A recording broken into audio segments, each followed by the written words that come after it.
Today, we are crossing the causeway leading to the Holy Island, also known in history as Lindisfarne. From its earliest days of the monastery to the Viking raids at the turn of the 9th century and then to the Jacobite uprisings, we will take you on a journey through the Holy Island's fascinating history. The island played an important role in the religious life of the United Kingdom, and so it was one of the most significant centers of early English Christianity. Lindisfarne is today a part of the Northumberland coast, which is said to be an area of outstanding natural beauty. The island is situated off the coast in the northeast of England, just a few kilometers south of the border with Scotland. The ruins now visible on the island belong to the 12th century priory, which claimed direct descent from the early monastery. There is also a 12th century church dedicated to St. Mary and a picturesque silhouette of Lindisfarne Castle built in the 16th century for defensive reasons. The island is linked to the mainland by a causeway, which twice a day is covered by the tide. You are advised to check the tide tables prior to your arrival, as at high tide the causeway linking Holy Island to the Northumberland mainland is submerged under water and the island is cut off. At high tides it is possible to reach there only by means of a ferry. Dating back as far as the 6th century, the island was long home to religious orders, but also to local residents, who are known as Islanders. The earliest settlement in the area of Lindisfarne was made by King Aidan of the Anglians, one of the preceders of the Anglo-Saxons in the 6th century on the other side of the bay from the island. Following the general collapse of Roman military power in the early 5th century, Britain had fragmented into 7 kingdoms, many ruled by Anglo-Saxon warlords, such as descendants of the King Aidan, who governed Northumbria.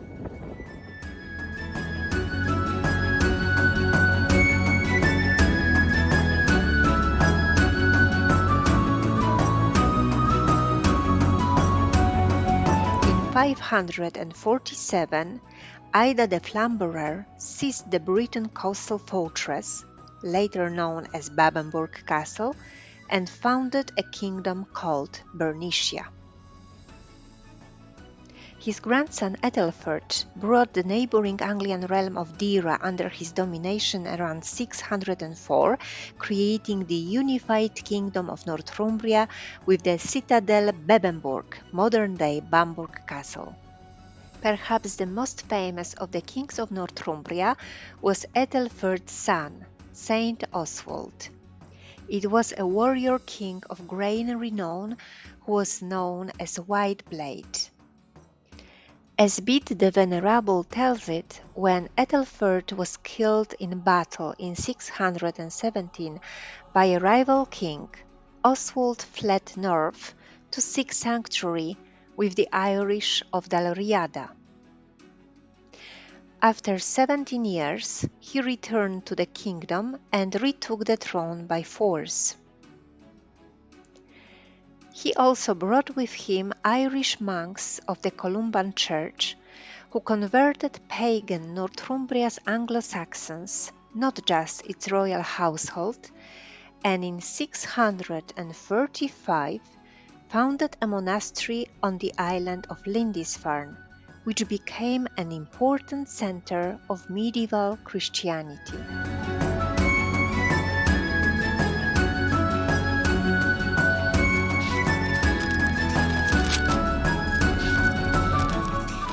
So, welcome to Lindisfarne, the Holy Island. It was first called Lindisfarne after the Celtic tribe who were settled here in the pagan times. Possibly some scholars are not sure about the origins of this name. Yet in the Celtic times and the Roman times, it was referred to as Medica or Isla Medicata, which was connected with healing properties of the Lindisfarne. So possibly some herbs were growing here, used for healing, or some pagan healing gods were centered here, and there were some pagan cults going on here in the past.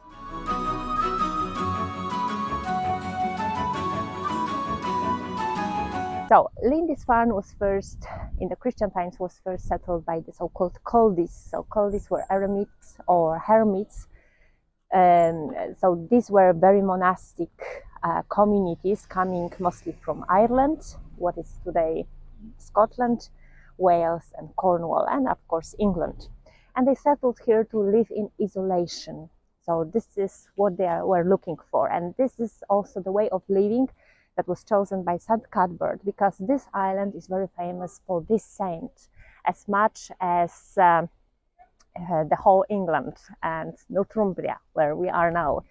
So it is northeast of England, just like a few kilometers north from Bamburgh Castle, or modern day Bamburgh Castle, and a few kilometers south of the border with Scotland. Saint Cuthbert was born in 634 in Northumbria to an Anglo-Saxon family. He entered the Celtic monastery of Melrose in his teens, where he studied with the venerated masters Basil and Iata. After his death, he became venerated as a great saint of the Roman Church. But before that, he was a wandering monk as much as the Irish, because yet before the Synod of Whitby in 664, when the English kings decided in favor of the Roman Church to be established here instead of the Celtic Church, Saint Cuthbert lived as much as the Celtic monks, and he continued his life after the Synod of Whitby.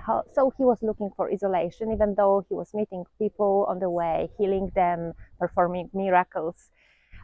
He was actually backed by the King of Northumbria, Ecgfrith, to become a bishop. King Ecgfrith of Northumbria saw the benefits of alliance with a potential saint and of using the church to integrate and govern the territories he seized.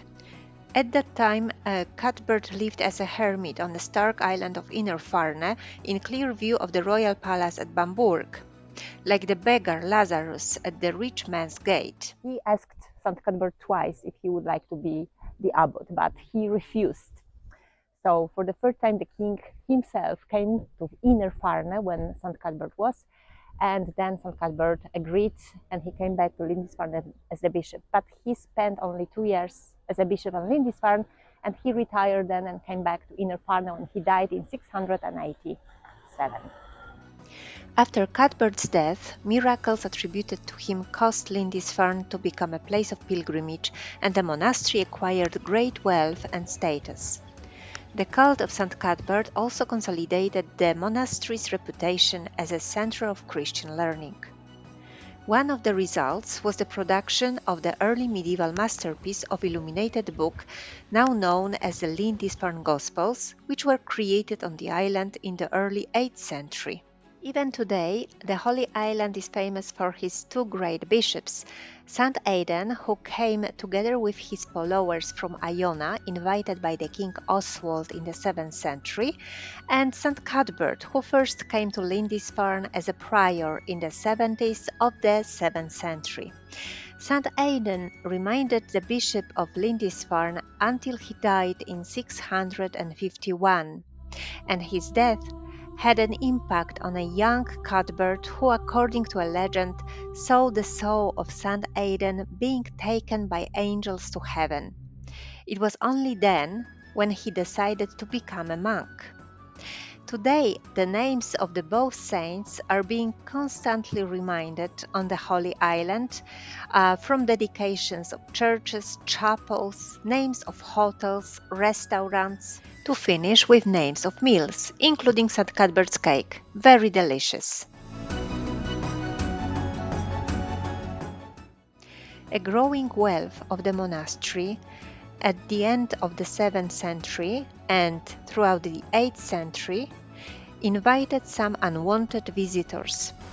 Vikings came to Lindisfarne in 793 in what was the first major attack on Europe.